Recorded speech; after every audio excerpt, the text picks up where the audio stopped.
മത്തായി അധ്യായം 27. പുലർച്ചയ്ക്ക് മഹാപുരോഹിതന്മാരും ജനത്തിന്റെ മുഖമാരും എല്ലാം യേശുവിനെ കൊല്ലുവാൻ കൂടി വിചാരിച്ചു. അവനെ ബന്ധിച്ചു കൊണ്ടുപോയി നാടുവാഴിയായ പീലാത്തോസിനെ ഏൽപ്പിച്ചു. അവനെ ശിക്ഷയ്ക്ക് വിധിച്ചു എന്ന് അവനെ കാണിച്ചു കൊടുത്ത് യൂദാ കണ്ട് അനുദപിച്ചു. ആ 30 വെള്ളിക്കാശ് മഹാപുരോഹിതന്മാരുടെയും മുഖന്മാരുടെയും അടുക്കൽ മടക്കിക്കൊണ്ടുവന്നു. ഞാൻ കുറ്റമില്ലാത്ത രക്തത്തെ കാണിച്ചു കൊടുത്തതിനാൽ പാപം ചെയ്തു എന്ന് പറഞ്ഞു. അത് ഞങ്ങൾക്കെന്ത്, നീ തന്നെ നോക്കിക്കൊള്ളുക എന്നവർ പറഞ്ഞു. അവൻ ആ വെള്ളിക്കാശ് മന്ദിരത്തിൽ എറിഞ്ഞു, ചെന്ന് കെട്ടിഞ്ഞാന്ന് ചത്തുകളഞ്ഞു. മഹാപുരോഹിതന്മാർ ആ വെള്ളിക്കാശ് എടുത്ത്, ഇത് രക്തബലിയാകിയാൽ ശ്രീഭണ്ഡാരത്തിൽ ഇടുന്ന വിഹിതമല്ല എന്ന് പറഞ്ഞ് കൂടിയാലോചിച്ചു. പരദേശികളെ കുഴിച്ചിടുവാൻ അതുകൊണ്ട് കുശവന്റെ നിലം വാങ്ങി. ആകയാൽ ആ നിലത്തിന് ഇന്നുവരെ രക്തനിലം എന്ന് പേർ പറയുന്നു. ഇസ്രായേൽ മക്കൾ വിലമതിച്ചവന്റെ വിലയായ 30 വെള്ളിക്കാശ് അവർ എടുത്തു. കർത്താവ് എന്നോട് അരുളി ചെയ്തതുപോലെ കുശവന്റെ നിലത്തിന് വേണ്ടി കൊടുത്തു എന്ന് യിരെമ്യാ പ്രവാചകൻ മുഖാന്തരം അരുളി ചെയ്തതിന് അന്ന് നിവൃത്തി വന്നു. എന്നാൽ യേശു നാടുവാഴിയുടെ മുമ്പാകെ നിന്നു. നീ യഹൂദന്മാരുടെ രാജാവ് എന്ന് നാടുവാഴി ചോദിച്ചു. ഞാൻ ആകുന്നു എന്ന് യേശു അവനോട് പറഞ്ഞു. മഹാപുരോഹിതന്മാരും മൂപ്പന്മാരും കുറ്റച്ചുമത്തുകയിൽ അവനൊന്നും ഉത്തരം പറഞ്ഞില്ല. പീലാത്തോസ് അവനോട്, ഇവർ നിന്റെ നേരെ എന്തെല്ലാം സാക്ഷ്യം പറയുന്നു എന്ന് കേൾക്കുന്നില്ലയോ എന്ന് ചോദിച്ചു. അവനൊരു വാക്കിനും ഉത്തരം പറയാകിയാൽ നാടുവാഴി എത്തുന്ന ആശ്ചര്യപ്പെട്ടു. എന്നാൽ ഉത്സവ സമയത്ത് പുരുഷാരം ഇച്ഛിക്കുന്ന ഒരു തടവുകാരനെ നാടുവാഴി വിട്ടയക്കുക പതിവായിരുന്നു. അന്ന് ബറബാസ് എന്ന് സ്തുതിപ്പെട്ട ഒരു തടവുകാരൻ ഉണ്ടായിരുന്നു. അവർ കൂടി വന്നപ്പോൾ പീലാത്തോസ് അവരോട്, ബറബാസിനെയോ ക്രിസ്തു എന്ന് പറയുന്ന യേശുവിനെയോ ആരെ നിങ്ങൾക്ക് വിട്ടുതരണമെന്ന് ചോദിച്ചു. അവർ അസൂയ കൊണ്ടാവുന്നു അവനെ ഏൽപ്പിച്ചത് എന്ന് അവൻ ഗ്രഹിച്ചിരുന്നു. അവൻ ന്യായസ്ഥാനത്ത് ഇരിക്കുമ്പോൾ അവന്റെ ഭാര്യ ആളയിച്ചു, ആ നീതിമാന്റെ കാര്യത്തിൽ ഇടപെടരുത്, അവൻ നിമിത്തം ഞാൻ ഇന്ന് സ്വപ്നത്തിൽ വളരെ കഷ്ടം സഹിച്ചു എന്ന് പറയിച്ചു. എന്നാൽ ബറബാസിനെ ചോദിപ്പാനും യേശുവിനെ നശിപ്പിപ്പാനും മഹാപുരോഹിതന്മാരും മൂപ്പന്മാരും പുരുഷാരത്തെ സമ്മതിപ്പിച്ചു. നാടുവാഴി അവരോട്, ഈ ഇരുവരിൽ ഏവനെ വിട്ടുതരണമെന്ന് നിങ്ങൾ ഇച്ഛിക്കുന്നു എന്ന് ചോദിച്ചതിന് ബറബാസിനെ എന്ന് അവർ പറഞ്ഞു. പീലാത്തോസ് അവരോട്, എന്നാൽ ക്രിസ്തു എന്ന യേശുവിനെ എന്ത് ചെയ്യേണ്ടു എന്ന് ചോദിച്ചതിന് അവനെ ക്രൂശിക്കണം എന്ന് എല്ലാവരും പറഞ്ഞു. അവൻ ചെയ്ത ദോഷം എന്ത് എന്ന് അവൻ ചോദിച്ചു. അവനെ ക്രൂശിക്കണം എന്ന് അവർ ഏറ്റവും നിലവിളിച്ചു പറഞ്ഞു. ആരവാരം അധികമാകുന്നതല്ലാതെ ഒന്നും സാധിക്കുന്നില്ല എന്ന് പീലാത്തോസ് കണ്ടിട്ട് വെള്ളമെടുത്ത് പുരുഷാരം കാണുക കൈ കഴുകി, ഈ നീതിമാന്റെ രക്തത്തിൽ എനിക്ക് കുറ്റമില്ല, നിങ്ങൾ തന്നെ നോക്കിക്കൊള്ളുവിൻ എന്ന് പറഞ്ഞു. അവന്റെ രക്തം ഞങ്ങളുടെ മേലും ഞങ്ങളുടെ മക്കളുടെ മേലും വരട്ടെ എന്ന് ജനമൊക്കെയും ഉത്തരം പറഞ്ഞു. അങ്ങനെ അവൻ ബറബാസിനെ അവർക്ക് വിട്ടുകൊടുത്തു. യേശുവിനെ ചമ്മട്ടി കൊണ്ട് അടുപ്പിച്ച് ക്രൂശിക്കേണ്ടതിന് ഏൽപ്പിച്ചു. അനന്തരം നാടുവാഴിയുടെ പടയാളികൾ യേശുവിനെ ആസ്ഥാനത്തിലേക്ക് കൊണ്ടുപോയി പട്ടാളത്തെ എല്ലാം അവന്റെ നേരെ വീഴ്ത്തി. അവന്റെ വസ്ത്രം അഴിച്ചൊരു ചുവന്ന മേലങ്കി ധരിപ്പിച്ചു. മുള്ളുകൊണ്ട് ഒരു കിരീടം അടഞ്ഞ് അവന്റെ തലയിൽ വെച്ചു. വലങ്കയിൽ ഒരു കോലും കൊടുത്ത് അവന്റെ മുമ്പിൽ മുട്ടുകുത്തി, യഹൂദന്മാരുടെ രാജാവെ ജയ ജയ എന്ന് പരിഹസിച്ചു പറഞ്ഞു. പിന്നെ അവന്റെ മേൽ തുപ്പി കോലെടുത്ത് അവന്റെ തലയിൽ അടിച്ചു. അവനെ പരിഹസിച്ചു തീർന്നപ്പോൾ മേലങ്കി നീക്കി അവന്റെ സ്വന്തം വസ്ത്രം ധരിപ്പിച്ചു ക്രൂശിപ്പാൻ കൊണ്ടുപോയി.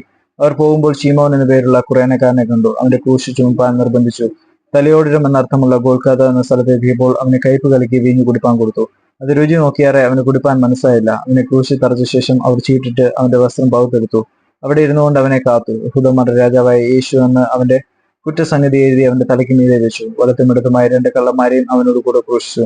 കടന്നു പോകുന്നവർ തല കുലുക്കി അവനെ ദുഷിച്ചു. മന്ദിരം പൊളിച്ച് 3 നാൾ കൊണ്ട് പണിയുന്നവനെ, നിന്നെ തന്നെ രക്ഷിക്കുക, ദൈവപുത്രനെങ്കിൽ ക്രൂശിൽ നിന്ന് ഇറങ്ങി വാ എന്ന് പറഞ്ഞു. അങ്ങനെ തന്നെ മഹാപുരോഹിതന്മാരും ശാസ്ത്രിമാരും മൂപ്പന്മാരും പരിഹസിച്ചു. ഇവൻ മറ്റുള്ളവരെ രക്ഷിച്ചു, തന്നെത്താൻ രക്ഷിപ്പാൻ കഴിയുകയില്ല. അവൻ ഇസ്രായേലിന്റെ രാജാവാകുന്നുവെങ്കിൽ ഇപ്പോൾ ക്രൂശിൽ നിന്ന് ഇറങ്ങി വരട്ടെ. എന്നാൽ ഞങ്ങൾ അവനിൽ വിശ്വസിക്കും. അവൻ ദൈവത്തിൽ ആശ്രയിക്കുന്നു.